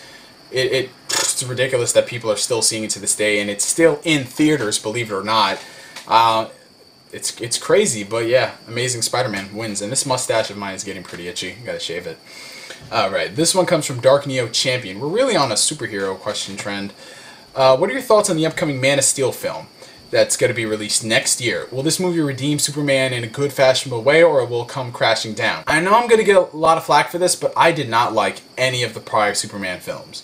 You know, when it comes to stuff like Spider-Man and X-Men, I enjoyed Spider-Man 1 and 2, and I enjoyed the first two X-Men movies and First Class. Superman, as films, they sucked and they have not aged well, and as adaptations, they're ridiculous. Especially in the first movie where he was somehow fast enough to fly around the Earth and reverse time, yet he wasn't fast enough to catch a missile. There was a lot of stuff that literally did not make any sense whatsoever. If you like them, fine, whatever. I'm not saying you can't like them, but, you know, I've read, in my entire life, I've read like probably 5 Superman comics, and that's it. And I know for a fact that that's not Superman at all. It was just, you know, the stereotypical Superman, look at my chin, and dun dun dun dun dun dun dun dun, bird, it's a plane. But I love what Zack Snyder is doing. He's taking Superman back to his roots, and he's exploring the inner struggle of Superman. You know, a man in this world dealing with these powers, and discovering that his entire life has been a lie, and how does he fit into this, and just there's a lot of stuff going on with Superman's identity that people fail to realize. It's not just about saving the day and fighting the bad guys. There's a lot more to his character, and mind you, this is coming from a guy who hasn't read much Superman lore. So I like what they're doing with this. It's more grounded, it's less over the top zany, which is great for Superman, and it's in no way, shape, or form as dark as people are saying. If this is really, honestly, I think it's because of the freaking movies that came out, and they're just so quirky. That's what people perceive it to be. They were saying the same things about. This is the funny thing. People seem to think that, oh, everything is just trying to be so dark and nitty-gritty nowadays, and I'm going to take off points in my review because it's so dark and nitty-gritty, when that's how it is in the comics. And you want to know something funny? Batman Begins, when it came out, people took off reviews for it just because it was so dark, and it was so serious and so nitty-gritty. I'm tempted to make it. I was going to say something about the Amazing Spider-Man, and people were saying that, oh, it's too dark and stuff. The reviews are people. I'll stop right now. But yes, Man of Steel, I'm very much so looking forward to. More grounded, more serious interpretation of Superman. And the second one from him, do you think that this will lead into a Justice League movie? My brother, the way DC is handling things, I don't even know if this thing is ever going to come out. They keep saying that they want to do one thing, and then they want to do something else, and then, I don't know. There was a target release for like 2017 for the Justice League, but they are not, if they're going to establish characters, no way is it going to lead up into 2017, because you need to establish at least 5 characters to have a Justice League. You know, and that is, of course, the Justice League is bigger than that, but I think what they're going to do is they're going to introduce more heroes as the Justice League films come out, you know? But they need a new Batman, they need Superman, they need Flash, they need Wonder Woman, Martian Manhunter, if they want to make a good Justice League film. But what I think they're doing is they're going to make a Superman movie, maybe a Batman one, and introduce everybody else in that movie, but it's just not going to... they really need to take some tips from Marvel on how to handle this in a timely manner, you know, there's so much potential in a Justice League movie, there really is, and a person who prefers Justice League over Avengers, DC just doesn't know what to do when it comes to their live-action department. They're great with their animated series and films, but nope, not for live-action. Alright, DK Mario Link, what do you consider yourself? A nerd, geek, dork, or otaku? I would say I'm a little bit of everything. I'm definitely a nerd, you guys know that. A geek? Yeah. A dork? Sometimes I fuck up and I goof and I, you know, that sort of thing. And an otaku? Very, very little of myself do I consider to be an otaku. Otakus are fucking insane. It's like, ugh. But yeah, I think in all of us, most part, we are all nerds, because there is always something that we will be nerdical about. That's my word, I patent it. A nerd is not just somebody who is obsessed with schoolwork and wanting to get 100s and all that stuff. A nerd is just someone who has a mass intellect in a particular subject matter. You know, like I said, you've seen people get crazy over politics or sports, athletes, stats, all of that stuff, and they are technically nerds because it fits the criteria, you know? Just putting other labels on it to not label yourself as a nerd is ridiculous. I don't see it being too much of a problem. I'm a nerd, and I am proud. I accept myself for that, and if you have a problem with it, then hey, whatever. If you're gonna if your life is gonna revolve and you can't sleep at night because I'm a nerd, if that really bugs you, then you need some help. All right, this one comes from Slicer141. What is your favorite PlayStation exclusive series as of late? I assume you're talking about the PlayStation 3. I would say my favorite series, I know everyone's going to say, oh, Uncharted, but I don't know. There's just something like, I like a lot of the franchises Sony has made. I love Uncharted, I love Infamous, I love the first 2 Resistance games, I love Killzone 2. You know, but I would say, like, my favorite PlayStation 3 exclusive this gen? That's really tough. You know what? I gotta give it up for Valkyria Chronicles. That game just blew me away. I was kind of doubting myself when it came to RPGs, like, Japan has really fallen behind. But when I played that game, my faith was restored for the time being. But sadly, that series hasn't taken off after Sega put the next 2 games on the PSP, and I've yet to play number 3, sadly. But yeah, that series really deserves a lot of props. I just think that it came out at a wrong time. There was really no marketing behind it. But if you have played it, it's a really great, it's a fantastic RPG. It deserves a lot of love. Alright, this one comes from Gid100. Have you ever watched Shugo Chara or Kara? No, I have not. Black Chidori 527. Since the next 2 months are full of Resident Evil, what is your favorite movie and game? I hate all the movies. I think they're complete pieces of shit, and this is the funny thing. I saw the movies first when I watched them. I wasn't comparing them to the games at all. I wasn't. I was just watching them as movies, and I was thoroughly disappointed. And it wasn't until a couple years back I watched them as a fan of the video games, even more disappointed. Not only do they fuck with the source material in many aspects, but the films themselves suck. The acting is horrendous. The writing is completely bullshit. It's shit. It's literally a manifestation of turd. The inconsistencies and the plot holes that exist are just ridiculous. And those people are saying, well, you have to turn your brain off when you watch those type of movies like the Avengers. No. These are not good popcorn movies at all. It's not just a chick being badass and doing this. No, these aren't good movies, period. Shit does not make sense, and they're trying to build this as such, something that is serious and something that does make sense. They don't. They're not good movies. They're not good popcorn movies, and they are certainly not good adaptations. They bastardized the source material countless times. And people are like, oh, but they had Wesker in there, and they had the Magini from Resident Evil 5. Really? Do you know how much they fucked up Wesker? Seriously, and I'm a casual Resident Evil fan. I'm not one of the really hardcore ones who know every single thing about the universe. They fucked up his character. They fucked up Jill and Chris and Claire. And this is the sad thing. They had, I believe it was Claire Redfield. She was in the second movie, right? I think it was Claire or Jill. I forgot which one it was. No, it was... Yeah, it was Claire. Claire was in the second movie, right? And there was a certain scene that was in, I think, Resident Evil 2, where Claire was running across the building and there was this helicopter that was shooting at her. That was in the video games. It was a very iconic moment. Yet in the movie, it's given to Alice. Every single cool, badass thing that happened in the video games with certain characters who are in the movie, it's given to Alice. Why are you giving it to this overpowered man bitch? Seriously. Alice is our only hope. Nobody is competent in that film series at all. Everybody has to rely on this overpowered Mary Sue. And, oh god, the freaking plot holes. But we're not getting to that now. Alright. And before I forget, people don't say, well, it's a movie, it's going to be different from the video game. No. No. No, they could have done a much better job adapting that series. It's very cinematic by default. The transition arguably should have been easier. But no. No. Alright, this one comes from Toge Blaze. If you were in control of Toonami, what would you change? Honestly, I'd fire the current higher-ups, not really the people doing the grunt work like the promos. I'd keep those guys. But all of the other people up top, like Jason DeMarco, all those guys, I'd fire them and I'd bring in people who actually know how to run a block and actually know how to get people interested in watching content.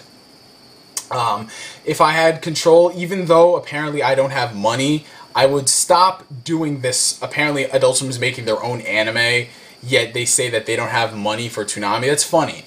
That's funny because the way they're running Toonami is very shady. They say they don't have money, yet they're producing this anime in Tangent. You know, if Toonami were to come back, why would they not run it like The Hub? The Hub started off by licensing older shows and older content, and after time, they started producing their own original stuff. That is the way you run something new or something you're uncertain of. After time comes, you start producing your own content. Not at the beginning, like we're going to be producing all of this stuff, because you don't know if that's going to succeed at all. And it's funny that people say that, well, Toonami has to start over again because that's how it was when it first came out. No. No, no, no, no, no, no, no, no, no. It was different back then. You want to know why? Because nobody knew anything about it. It was brand new at the time. So it was obvious that they would be more cautious. This is different. This is what, like 10, 15 years later? a huge fan base for Toonami. People have been wanting this back for 4 years now. You could put a lot more effort into it. It's not like it wouldn't succeed. And if the ratings on April 1st should have told them something, is that if you put effort into this, it's going to succeed. If you do a half-ass job, no one's going to want to watch it. You know? Alright, if you were in control of Disney, what would you change? Disney. First off, when it comes to pricing the Blu-rays of stuff, it's ridiculous, it's outrageous. In regards to Disney Channel, I'd fire every single person involved. I'd put more emphasis on actual cartoons starring Disney characters, maybe make a few new ones. I would bring back classic series. I would produce content that is appealing to all ages and not just pre-teens, teeny boppers, all that junk. I would axe all of the damn music series, but if I were to do a music series, it would be something interesting, something that doesn't rely on the current pieces of shit pop junk they got on the radio right now. I would do a lot for these companies. The Cool Dude 7. What is your favorite type of music to listen to while playing a video game? Well, I don't really listen to much music when I play video games, mainly because I want to get engrossed in the stories of the video game, so I don't put the music on. And most video games that I do play have really good music. Well, it depends, obviously. But if I'm doing something like Grand Theft Auto 4, I'm going through and I'm playing some missions, I would just go through the list of music that I have on my iTunes on my computer and just bump that to what's going on. And as you guys know, my taste for music is pretty broad. It's different for everything. I'm a person who likes to listen to J-pop, K-pop. I like to listen to classic rap. I love listening to classical music, bluegrass, everything, a bit of everything. So I have really no favorite. Whatever comes up and I enjoy listening to, I just pop it up, you know? This next question comes from GGJD100. Do you have any faith left in Namco Bandai in regards to the Dragon Ball Z video game franchise? I love Dragon Ball Z myself, but it's ridiculous to keep up with the standards. Honestly, I'd have to agree with you, man. I really don't like the way it's going for Namco Bandai, which is why I haven't purchased many of their games as of late. I think the only one Dragon Ball Z game I own on a home console from Namco Bandai would be Raging Blast 2. I think Burst Limit was done by Atari. But Raging Blast 2 is the only one I own on consoles. It's just that this whole yearly contract is killing innovation. You know, if they were to take like a 3-year break and work on, you know, a proper Dragon Ball Z game from the beginning of Dragon Ball all the way up to Z, it could be done. It really could. Just you have to have a little bit of faith in these developers to create quality games, because they've been doing this all these years. They know the ins and outs of the franchise, but it's just that they want to just rush out this. Ugh. But with the way it's going, they have an HD collection, so that's showing us that they are listening to the fans because people have wanted it. But honestly, if I would have done an HD collection, it would have been of Budokai 3 and Budokai Tenkaichi 3. Maybe actually complete Budokai 3 this time. Yeah, Urban Myth. Actually, it's not Urban Myth, it's Urban Legend. Actually, you know, it's actually confirmed at this point. Dragon Ball Z Budokai 3 was an unfinished product. Somewhere along the lines, the development cut, I think, due to funding. So a lot of stuff that they wanted to do for the game, they couldn't do. Yep, back to this camera. And just for fun, I'm going to be recording this time with my Turtle Beach mic as opposed to my webcam mic. I don't know. Change it up a bit. But the next question comes from Let Me Have It. If you were to masturbate to an anime or cartoon character, who would it be?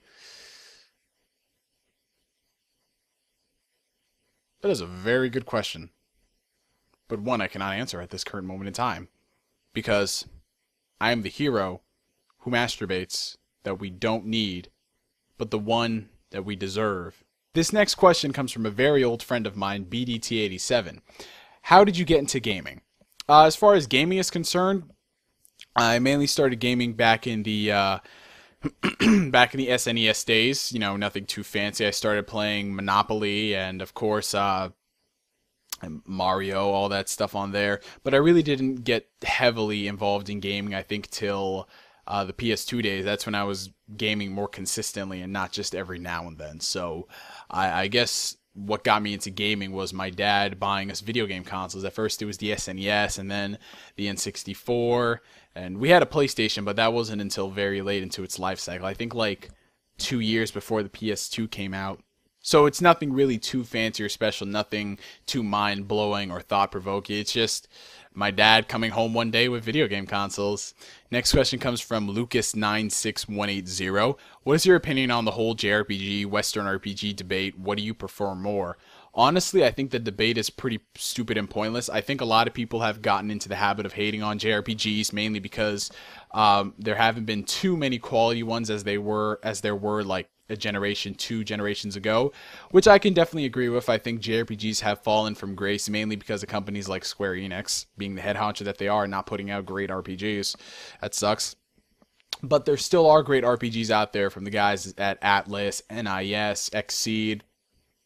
You know, they still provide great RPGs. It's just harder, you know, to get them into the mainstream. You have to definitely look for them if you want to find a good one.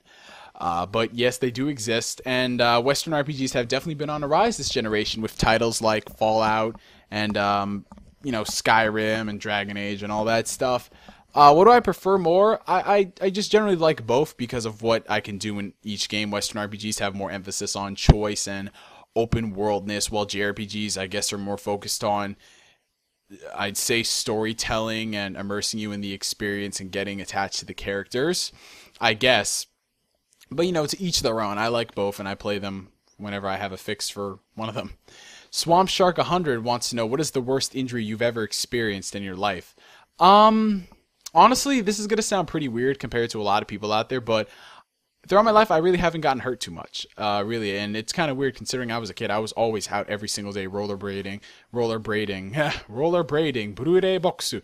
I don't know why I thought of that. It's weird. But I was always out there being active, and I'd say the worst injury I had was, I have to remember how this actually went, because it's kind of, I don't know, how did this happen? I'm not sure, but I remember one time there's this big hill that's right outside my house, and my sister and we would ride bikes every single day around the neighborhood, and I was fooling around with my bikes, and I think I loosened one of the hinges, something. I don't know. I was in the garage fooling around with it. This is like, I think I was like 9 years old or something.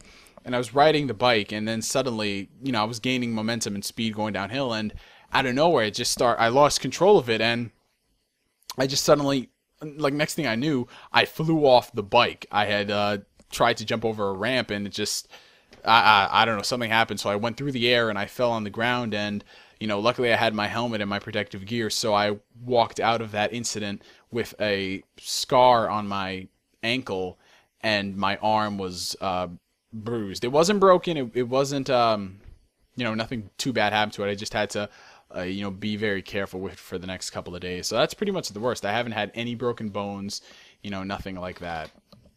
Okay, this one comes from Brusselstun. What makes Naruto different from Naruto Shippuden? Well, Naruto is, of course, the first series. Obviously, it's how we had introduced the characters, and the difference is that series had potential and it was actually enjoyable, as opposed to Shippuden, which is just a clusterfuck. Yeah. Which Jak and Daxter game do you like the most? Honestly, I love all three of them. I know that is such a stock answer saying I can't choose, but they're all unique and they're all different in their own separate ways, but they're still enjoyable and great. If I had to pick a favorite, of course, it'd be Jak 2, obviously.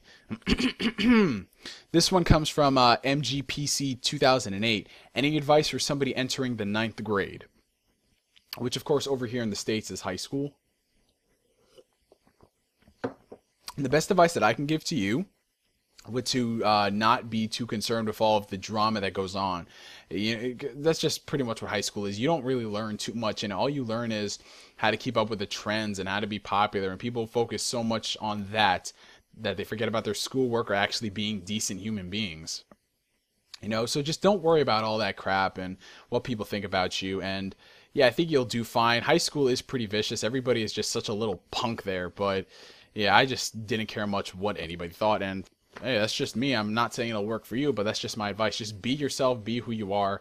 Don't worry about what people think, because everybody there is two-faced for the most part. All right, The New Kids 1. Summer Wars is a great movie, but is it your favorite anime movie of all time? No. It's a fantastic movie, and I really enjoy watching it, but my favorite one would have to be Grave of the Fireflies. That movie just...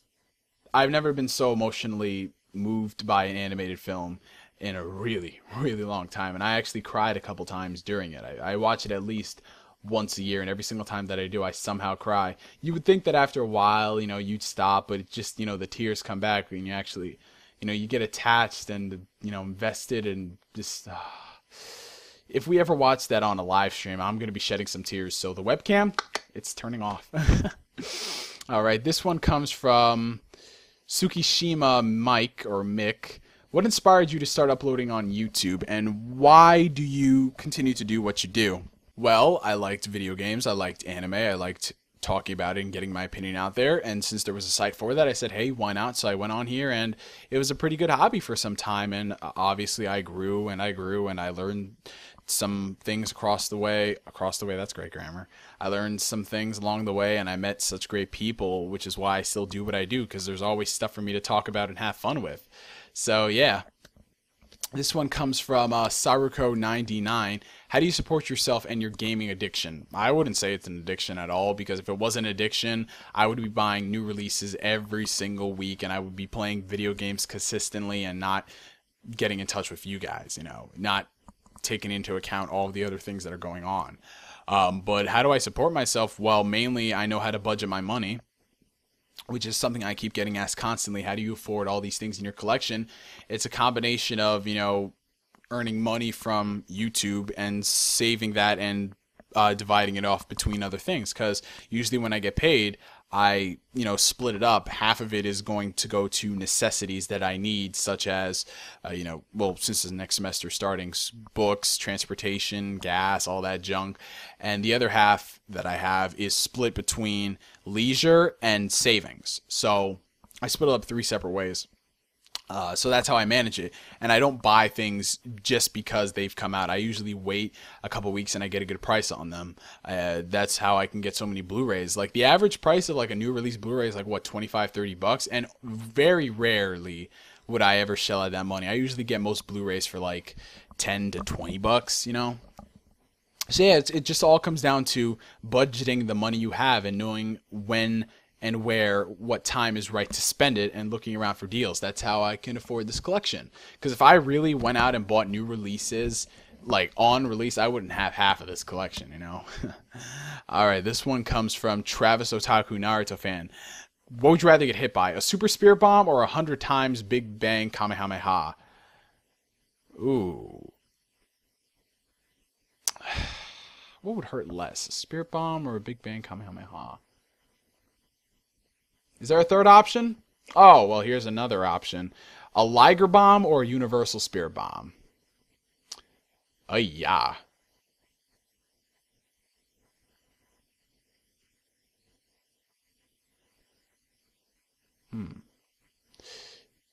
Okay, I'd go with the Super Spirit Bomb.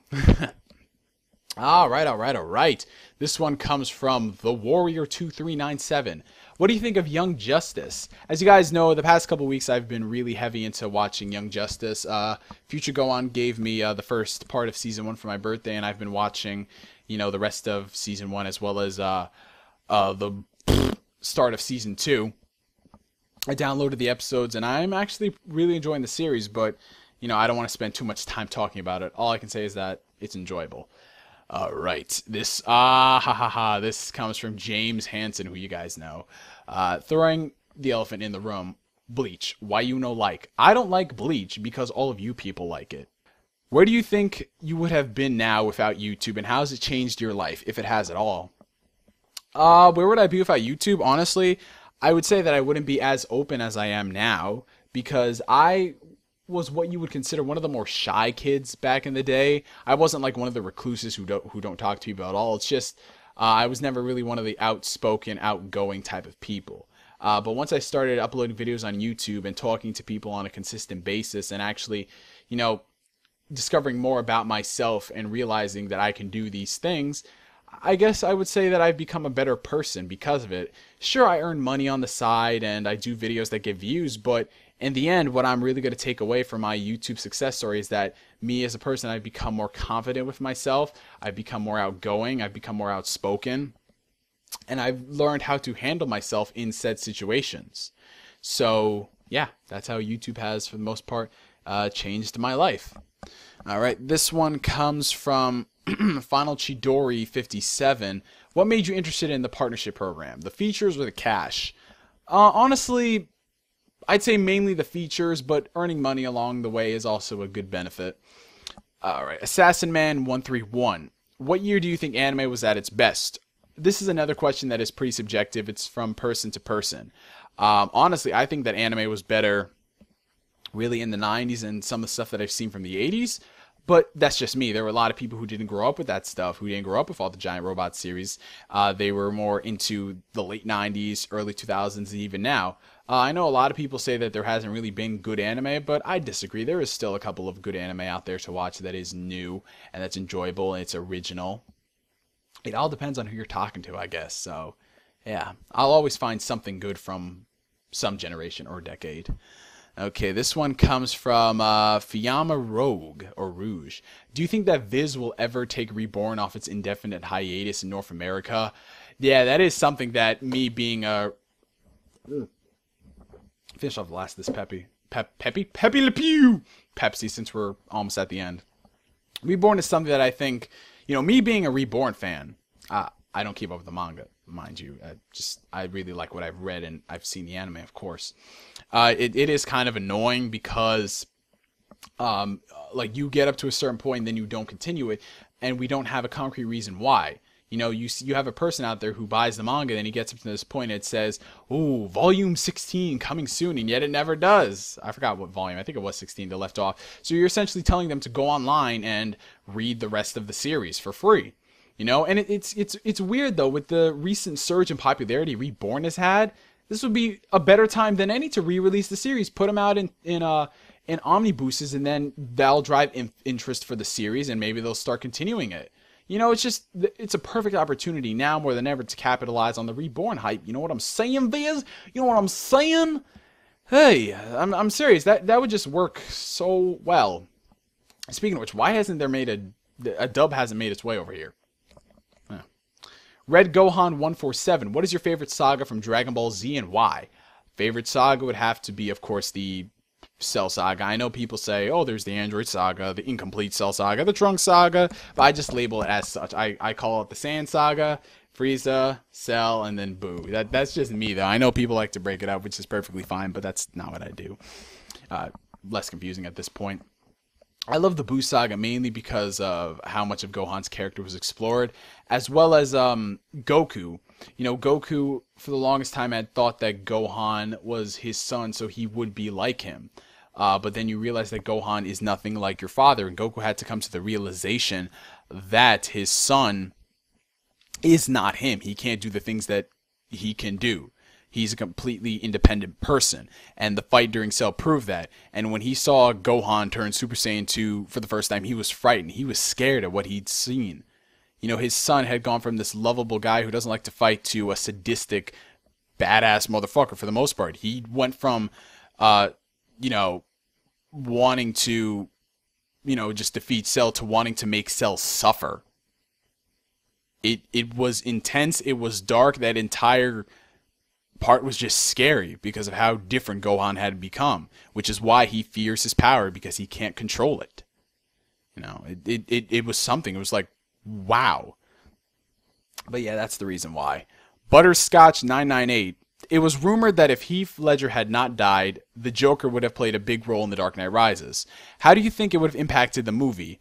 Yes, for a while now, you know, Christopher Nolan had never really envisioned his Batman series to be just that, a trilogy. He wanted to do actually more with Joker's character and actually build up the relationship between him and Batman and show how they got to where they are today. But as you guys know, Heath Ledger passed away shortly after the production of the film was completed. So out of respect of Heath Ledger, they didn't mention him at all in The Dark Knight Rises, which I can understand, but to be honest, he played such a big part in the movie and Bruce's character and all that stuff, and you're not going to mention him? Like, really now? This guy who fucked up everybody's life for the most part? Nope, we're not going to. I know it's out of respect for Heath Ledger, but this is a film series. You know, this is Batman. This isn't our real life. This is what is happening there, and that's a big issue. And I know this, people are going to say, oh, too soon, or oh, you're inconsiderate. it's happened with movies before. They should have gotten somebody else to play the Joker. We've seen it. Actors who are unable to come back to film, mainly due to personal reasons or some BS. But I think we should have gotten another Joker. I think we would have. I loved Heath's portrayal. Don't get me wrong. I love it. But we needed somebody else. We needed to tell more with the Joker's character. And who's to say? It might have made the film series different. I just felt that ending it off as a trilogy is not good because this is not a Batman trilogy. This is a Bruce Wayne understanding Batman trilogy. This is him coming into Batman. This isn't him already knowing Batman. It's him coming into it. So just to end it off as a trilogy, it just doesn't make sense. You know, it's just ridiculous. I really can't say how they would have done the movie, but I knew Nolan wanted to do more with the Joker. But yeah. Alright, this one comes from Pussyfuck32. That's an interesting name. Do you think that Blockbuster Critic did anything that was offensive enough to have his account taken down? As you guys know, the BBC has been on YouTube for a while, and his accounts have been taken down repeatedly because people have been flagging it. It's mainly the sensitive Sonic fags, train tards, all those type of people. So, you can't avoid it. Those type of people will always go and cry to YouTube, and YouTube will take their side because they're the victim. I'm using that word very loosely. Than understanding the situation. So, yeah, it's something you're just going to have to deal with, YouTube's crappy system. But my main problem with BBC, Jamin, man, I love your videos, but you've kind of been slipping in the past year or so, mainly because you're getting into so much drama with these people. Yes, we know that they're insane. Yes, we know that they are horrible human beings, but all of that stuff has to stop. You know, it's fun humor and comedy every now and then, but when that's the sole purpose of your channel, just to start fights with SonicHentai.net or whatever, it's just, I know they come after you and they talk shit about you. I know that, man. I understand that. I support you, but it's just gone to a point where it's like, we need to stop this and to have you go back to the way you used to do videos, PS3 versus 360, PC gaming, the Blockbuster rants, whatever the hell you want to do. Maybe a rant on Baby Geniuses too. Fighting them is like, you're never going to win the war because it's just going to persist and on and on and on. I like what you did with the Sonic Brain Farts. I loved how you ranted on them, and yeah, after you've said your piece, that's pretty much it, And if they were to come back to you, you would talk about them on a live stream, which would have been fine because live streams, you can have fun on there. But to keep doing the videos here on YouTube and have them flag them, and we're going through the same process every month, it's a new account over and over again, it's annoying for me as the viewer to keep track of all of these accounts. And I'm just saying that as a person who has supported this guy for the past, it was like almost 4 years now. It's like you're better off not dealing with them, and I think it's just for the best. I don't know where you are right now. I think you're sorting out your personal life and stuff, but if you ever do come back, I'd say just avoid them. You can talk about them, sure. I'm not telling you how to dictate your channel. I'm just saying, time and time again, you get the point I'm saying, bro. All right, and the next question comes from Manitamar79. What is the origin of your YouTube name? What had happened was, this is back in the days of Kumon 2, I had really started to get a grasp of my video editing software and stuff, and I was making cool effects and transitions and all that. So I decided to start up a sort of a game show type thing, where it would be me and a bunch of my friends doing reviews on games, having roundtable discussions about what's going on in the industry. This was like 4 or so years ago, and it would be called GameSpark. So I tried to enter that in for YouTube just for, just to be safe if we ever did do this, if it took off. Obviously, it kind of didn't. But that name was taken, so I tried other stuff, and then I ended up with Neo GameSpark, which is where I am today because that account got suspended, Kumon 2. So yeah, it started out as me wanting to do a game show, and yeah. All right, now the next couple questions come from Facebook.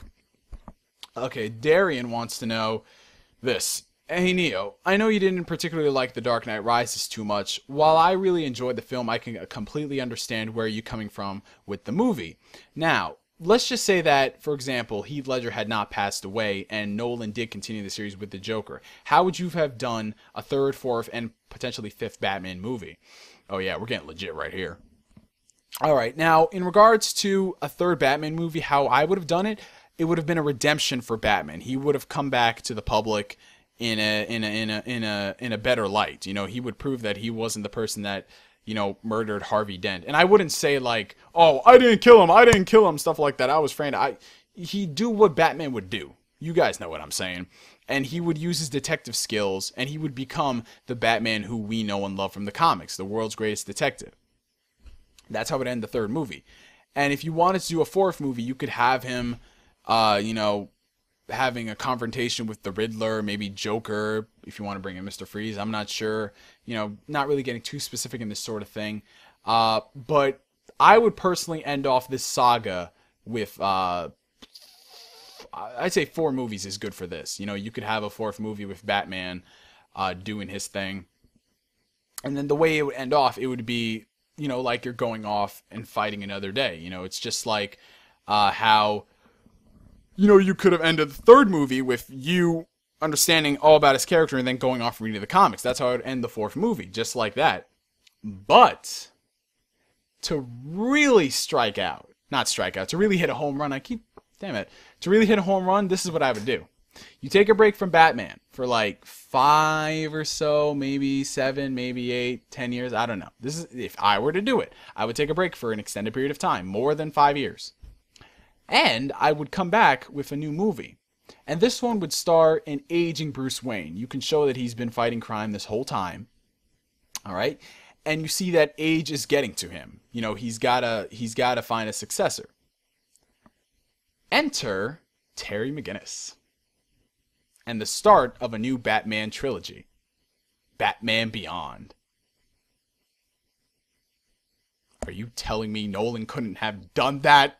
He couldn't have done 4 good movies, take a break for 10 years, and then come back strong with Batman Beyond with a new protagonist and still have him have relations with Bruce? Christian Bale would have been old by then. It would have worked. It would have. Nightwing, maybe. It could have worked. It really could have. The next question comes from Rojas, and he wants to know if Batman the Animated Series will ever receive a Blu-ray release. This is something that I see a lot of people wanting to know with a lot of the classic cartoons being released on DVD. Where's the Blu-ray? Yeah, honestly, there's no really right or wrong answer with this. There's no really broad definition that answers everything.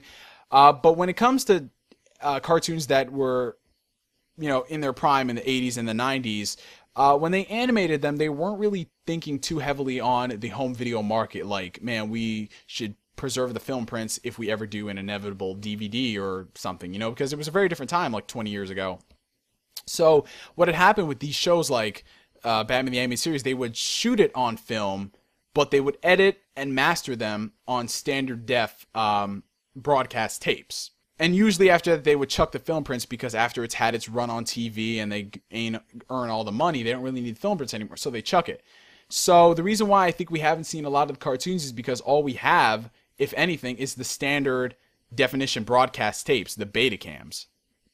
And you can't make HD out of that. So what you're seeing on DVD for the most part is the best it's going to look. Now, there have been some cartoon series that they have found the film prints for, and they've preserved them, and they're going back and they're cleaning things up and getting them ready for a Blu-ray release. Oh yeah, they're doing it with I think G.I. Joe, one of the series. I forgot the name, but yeah, it's coming out on Blu-ray. But not every series had the luxury of the animation company preserving the film prints. I don't know how this is going to apply for Batman the Animated Series. Maybe the film prints do exist. Maybe Warner Brothers are holding on to them, and maybe they are prepping it for a Blu-ray release. I'm not personally going to say that they are, but at the same time, I'm not going to say that they aren't. But I would just say, like, you know, just don't expect every single cartoon series from back in the day to come out on Blu-ray, because very rarely are they going to have access to the original film prints. Usually they only have the standard def broadcast tapes, so that is the best of what you're going to be seeing. Sad to say it, but that's true. And wrapping up the final question of this Q&A, this one comes from Adriana. She wants to know if I enjoyed any particular Spider-Man cartoon series. Well, out of the many that were released, I'd say my favorite would be Spectacular Spider-Man because of how much care they took into making a good Spider-Man series. Now, I know a lot of people will love to say the 90s series because they loved it as a kid growing up and yada, yada, yada. I wasn't particularly too fond of it at all. It was enjoyable to watch as a kid, but, you know, looking back on it, it's just so blech, you know, especially in regards to the accuracy of the source material. Everything felt so villain of the week, you know, that sort of flavor deal and stuff like that. It's just so... the recycling of music and animation and just a lot of stuff is really of the series really ticked me off. I really did love Spectacular Spider-Man. It's a shame though that it was canceled, sadly. But really what I'm waiting for them to do is to produce an actual Spider-Man series that isn't afraid to do things from the comics, which is what they were hinting at with the MTV Spider-Man before it got canceled. I want to see a Spider-Man animated series that will show them killing off Gwen Stacy, a series that will show Carnage in its entirety. Sadly, I don't think that's going to happen because they think Spider-Man, they think Kitty, they think what this Ultimate Spider-Man cartoon shit is. But there's so much more to it. There really, really is. And I would have loved to see them handle Spider-Man with much more dignity. It's very possible. It really is. But I don't think the companies are going to take the risk, obviously, because of who the character is. And they know he's a big hit with kids. So, yeah, probably never going to happen, sadly. But so comes the end of Ask Neo Q&A, episode 14. Oh, God. Sitting in this chair for like... I don't even know how long this video is. I've been recording it from different cameras and such. But thank you all for all of the wonderful questions. I hope I got to answer them in the best way possible. That is a good enough... I don't even know what I'm saying right now. A lot of the questions that I know some people are mad that theirs didn't get answered, they were kind of... I tried to mix them into other questions, so spiritually you're still going to get your question answered if that makes some sense. But yeah, I hope I pleased you guys. Anyone who was sitting here for the amount of time that this video is running, comment down below. And yeah, from me to you for now, I'm NGS signing out. And like always, I will catch you guys later. Peace.